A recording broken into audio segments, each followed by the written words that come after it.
Les damos la bienvenida a nuestro Golfo de México. Acompáñenos a continuar con nuestro recorrido virtual. Iniciamos nuestro viaje desde Tampico hasta Veracruz en el municipio de Tamiagua y por el lado sur llegaremos a Tabasco para visitar el municipio de Huimanguillo.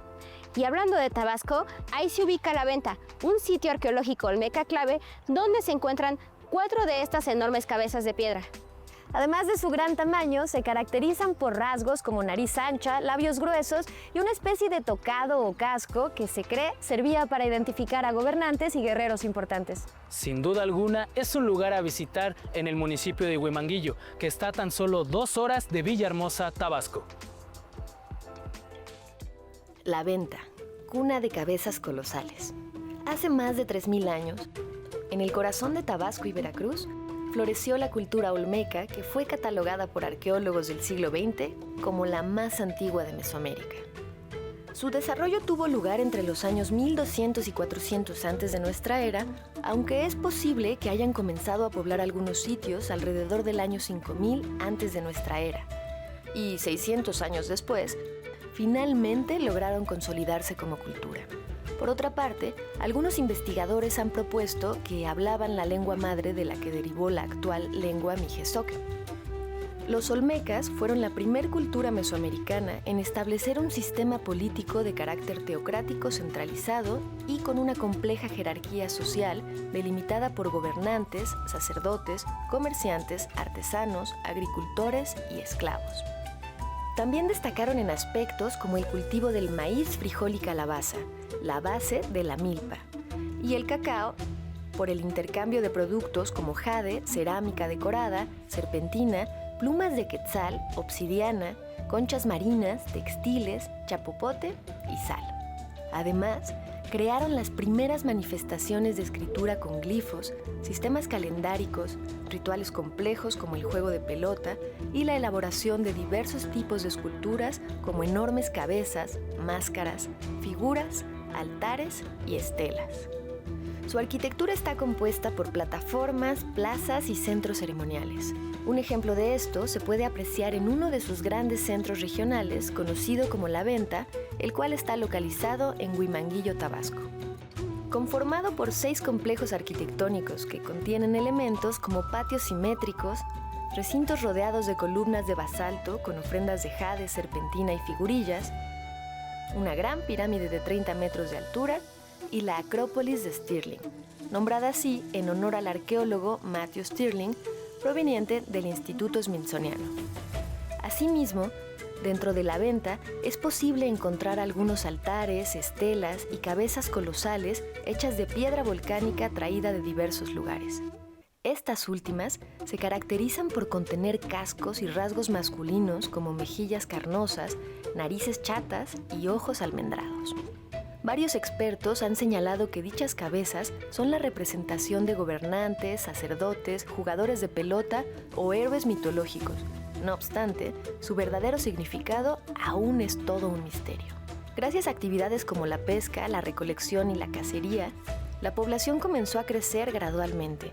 Sin embargo, la agricultura permitió que lograran asentarse en varios sitios. La Venta no es solo una antigua ciudad olmeca, es un legado vivo que forjó a Mesoamérica. En sus costumbres, arquitectura y grandeza monumental, aún resuena la herencia de una civilización cuya identidad perdura en la actualidad. En 1914 se dio un incidente en Tampico, el cual terminó dándole el título de heroica a Veracruz. ¿No que fue en Tampico? Entonces, ¿por qué le dieron el título a Veracruz? Pues tiene que ver con una intervención norteamericana que hubo en el país. El incidente de Tampico. El 9 de abril de 1914 se vivió en Tampico un episodio sin precedentes. Lo que podía haber sido un incidente menor acabó con una intervención de Estados Unidos a México. Sucedió en plena Revolución Mexicana y el país, como es de imaginarse, estaba sumergido en un caos político, social y económico. Era presidente Victoriano Huerta, quien había llegado al poder tras un golpe de Estado y el asesinato de Francisco I. Madero. Su principal opositor era Venustiano Carranza. En el puerto de Tampico se encontraba fondeado el astillero estadounidense SS Dolphin. Su contraalmirante, Henry Mayo, compró combustible y mandó a 7 marineros a recoger la mercancía, pero fueron detenidos por las fuerzas federales de México, ya que no contaban con permiso para entrar a lo que era una zona de conflicto. Existen varias versiones sobre su detención. Algunas dicen que venían en estado de ebriedad, otras que fueron detenidos al ser confundidos con revolucionarios que querían entrar a atacar el acorazado estadounidense. Lo cierto es que su detención duró poco, ya que al aclararse que eran soldados estadounidenses que iban por combustible, fueron puestos en libertad. El general Morelos Zaragoza, representante de Victoriano Huerta, se disculpó personalmente con el almirante Mayo y la historia pudo haber acabado ahí. Pero al almirante no le bastó la disculpa y, para reparar el agravio, exigió que miembros del Estado Mayor mexicano izaran la bandera del país vecino y detonaran 21 cañonazos en señal de respeto, como se hace con la bandera mexicana. Ante la negativa de Huerta, el asunto escaló y el presidente de Estados Unidos, Woodrow Wilson, ordenó tomar el puerto de Veracruz el 21 de abril de 1914, puerto que esperaba la llegada de un cargamento alemán con armas para el gobierno de Huerta. El puerto fue defendido victoriosamente por estudiantes de la Escuela Naval y por ciudadanos, lo que le valió el título de heroico a la ahora 4 veces heroico puerto de Veracruz. Pero en esta historia nos hace falta mencionar a un personaje que ha estado presente en casi todas las intervenciones estadounidenses a otro país. Y no es la democracia, es el petróleo. En el contexto internacional, estaba por estallar la Primera Guerra Mundial y el petróleo había demostrado ser un factor decisivo para movilizar tropas de maneras eficientes. El ejército alemán supo aprovechar estos beneficios, posicionándose como potencia militar. Victoriano Huerta había establecido importantes relaciones con los alemanes y, al contrario, no estaba en muy buenos términos con los Estados Unidos. Así que lo que pudo ser un pequeño incidente diplomático puede leerse como el pretexto perfecto para invadir nuevamente México e inclinar la balanza a su favor frente a las potencias europeas. Este breve episodio, además de mostrarnos que la historia siempre tiene más de un lado, nos recuerda la importancia económica y política que tienen y han tenido siempre los recursos de nuestro Golfo de México. Ahora entiendo cómo todo está conectado. Sí, como en el lado sur que se encuentra la zona arqueológica de Malpasito. El sitio se localiza en el Valle de las Flores, que conecta los estados de Chiapas, Tabasco y Veracruz. En el extremo occidental tabasqueño, oculto entre las montañas y la selva tropical, hay un sitio arqueológico que guarda memorias de una civilización que habitó a la par de otras como los mayas o los olmecas. Este lugar recibe el nombre de Malpasito y fue hogar de la antigua cultura zoque. Su nombre proviene del poblado de Malpaso, en Huimanguillo, Tabasco, y alude al accidentado relieve de la región. El sitio se localiza en el Valle de las Flores, punto donde convergen los estados de Chiapas, Veracruz y Tabasco, y alcanzó su mayor esplendor entre los años 700 y 900 de nuestra era. Está delimitado por 53 estructuras rectangulares, principalmente plazas y patios hundidos distribuidos a lo largo de 14 hectáreas de extensión. Algunas de las estructuras distinguidas de esta zona son la plaza principal, el juego de pelota, la plaza sur y la acrópolis. También hay piedras que contienen petrograbados con motivos humanos, geométricos y animales como aves, venados y monos. Por otra parte, los habitantes de Malpasito fueron destacados alfareros que elaboraron productos de cerámica con acabados en color blanco, crema y anaranjado. Asimismo, cultivaban maíz, frijol, chile y cacao, y también intercambiaban productos como jade y obsidiana con otras comunidades zoques, grupos mayas, olmecas y pueblos asentados en el área del altiplano central como los teotihuacanos. Se ha planteado que Malpasito fue un importante punto de conexión entre diversos asentamientos zoques, como San Antonio y San Isidro, ubicados en el noroeste de Chiapas, así como con el centro político-religioso de Quechula. Este último fue descubierto por los conquistadores españoles en el año 1522. Fue a partir de los años 1992 y 1994 que comenzó a estudiarse este sitio arqueológico y desde entonces se han encontrado materiales con estilos mayas, teotihuacanos y olmecas. Esto ha permitido a diversos investigadores considerar la existencia de relaciones interculturales donde el río Grijalva, también conocido como río Mezcalapa, fue utilizado como medio de comunicación en las rutas comerciales con otras áreas del Golfo de México. Hoy, Malpasito nos enseña que el legado del pueblo zoque no solo vive en sus antiguas construcciones, sino en su profunda armonía con la tierra. En sus montañas aún resuena la voz de una civilización que hizo de la naturaleza su templo.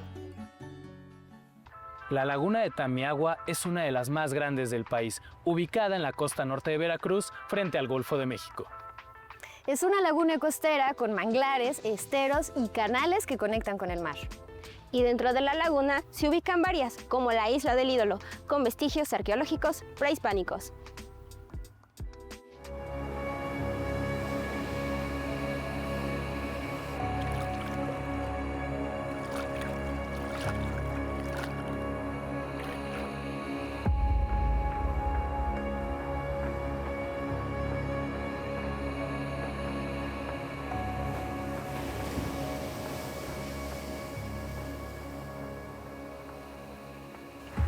En la laguna de Tamiagua, en la costa norte de Veracruz, el agua salobre se mezcla con la dulce. Manglares, peces, aves y tortugas coexisten formando un ecosistema diverso y dinámico. Con una extensión de 85 kilómetros de largo, Tamiagua es la tercera laguna costera más grande de México.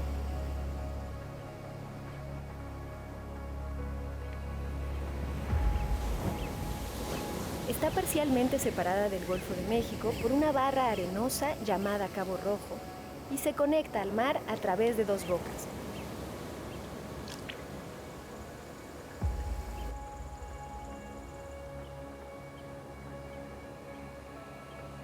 La barra de Cazones, natural y permanentemente abierta, y la barra de Tampachiche, que es artificial.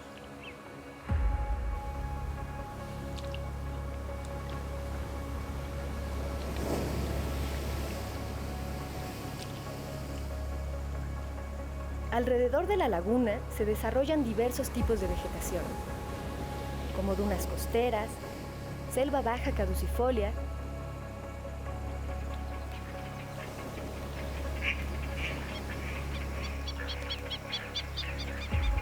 y plantas halófitas, que son especies adaptadas a suelos salinos.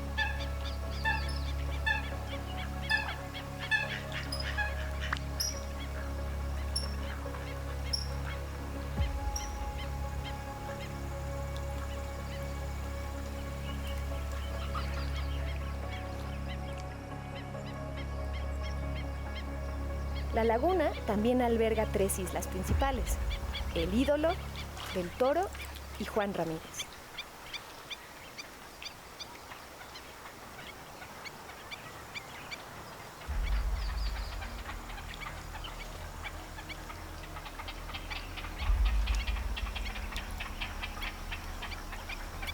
Los manglares que bordean gran parte de la laguna conforman el sistema de mangle más extenso y mejor conservado de la región costera al norte de la desembocadura del río Papaloapan. Esta vegetación no solo fija el suelo y protege las costas, sino que también actúa como un sistema natural de filtración, reteniendo sedimentos y contaminantes provenientes de descargas urbanas e industriales, lo que contribuye a mantener condiciones más estables en el ecosistema lagunar.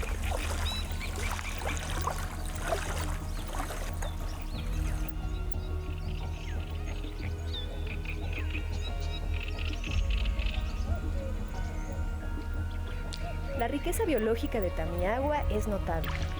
Se han registrado alrededor de 120 especies de peces, así como moluscos, crustáceos y juveniles de especies marinas como el caballito de mar. Entre los camarones destacan el blanco y el café, fundamentales para la economía local.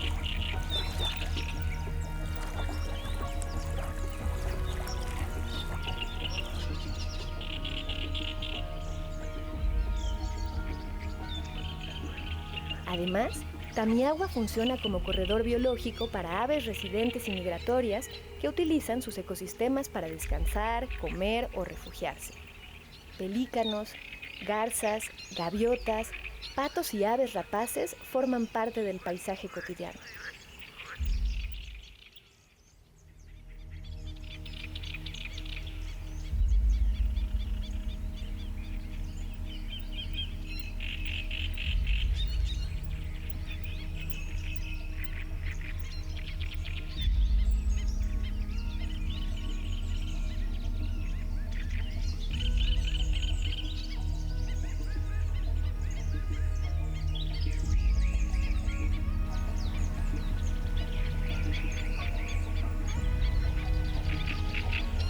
Varias especies presentes se encuentran en alguna categoría de riesgo según normas nacionales e internacionales,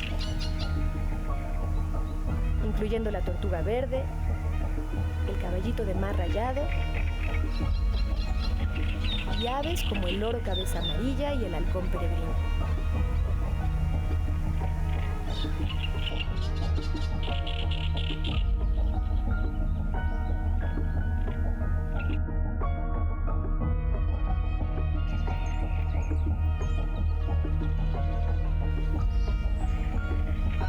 La laguna de Tamiagua sigue siendo un pilar de biodiversidad y productividad. Su rol como hábitat para especies acuáticas y aves migratorias, junto con su aporte a la economía local y al equilibrio ecológico de la región, la convierten en un ecosistema indispensable y bellísimo que requiere protección y manejo sostenible.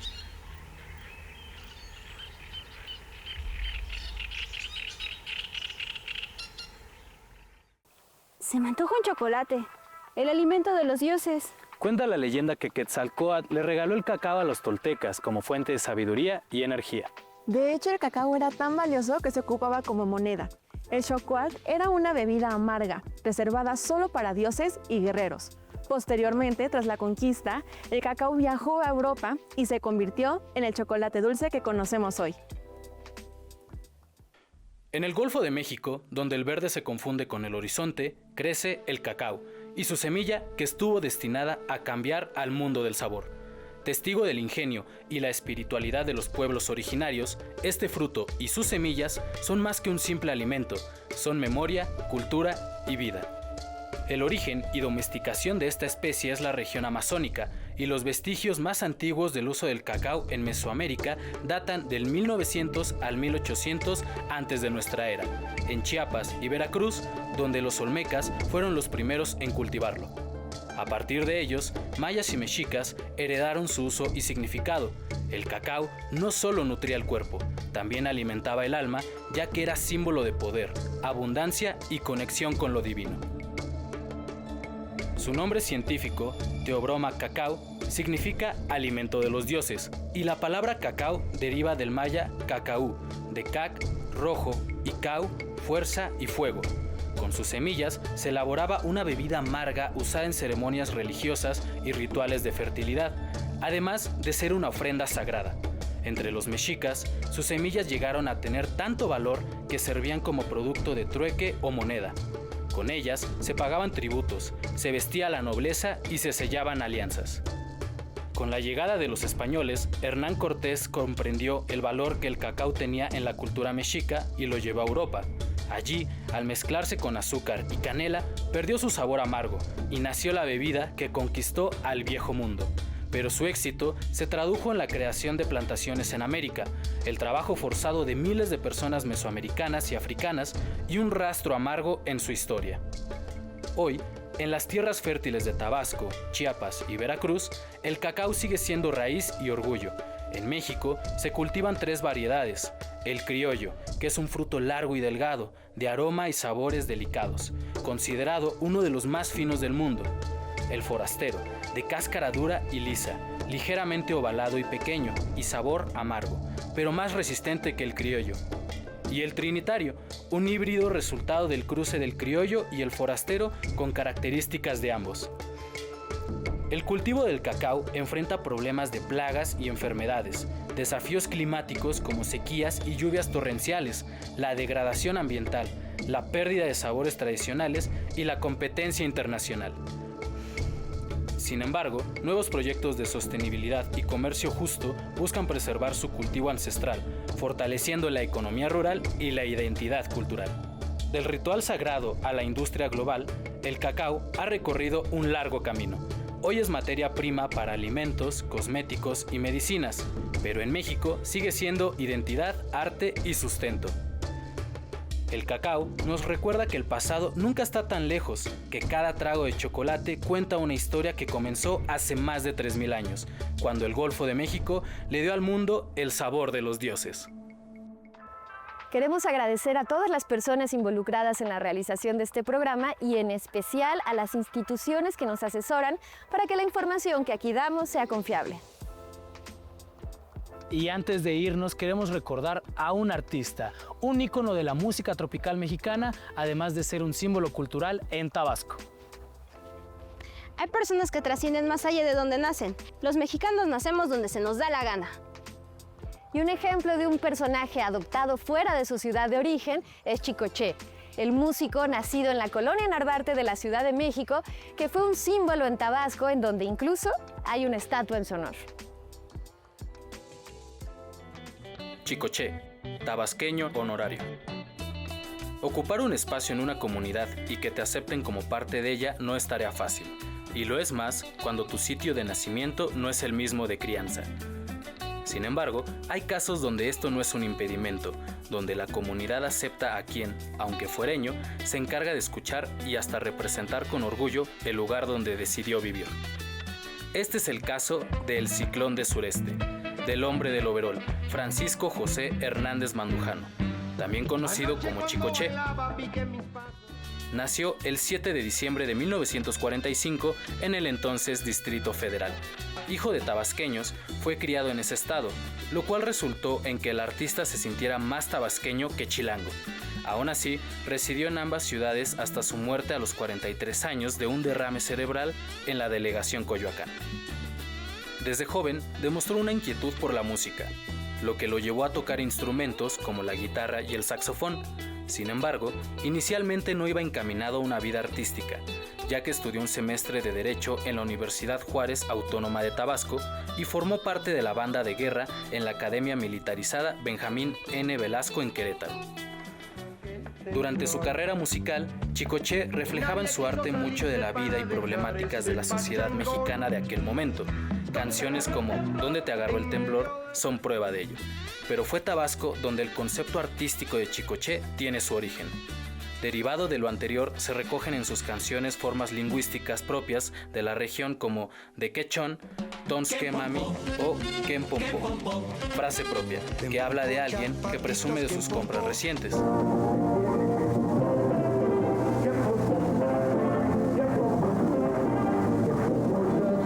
Su estilo híbrido, según el propio músico, era música tropical clásica con requinteo, metales y rock and roll, la cual llamó música moderna. Dicho estilo lo llevó a cabo con su grupo La Crisis, con quienes grabó más de 40 discos, muchos con grandes ventas. El impacto de Chicoché sobre la sociedad tabasqueña y en la chilanga fue tanto que, al momento de trasladar sus restos de la capital a Villahermosa, multitudes se reunieron para darle un último adiós al ídolo, al tabasqueño honorario nacido en DF. Derivado de ese cariño, se erigió una estatua en su honor hecha de llaves de cobre que la población del estado donó, monumento que se encuentra en el Parque Tabasco en Villahermosa.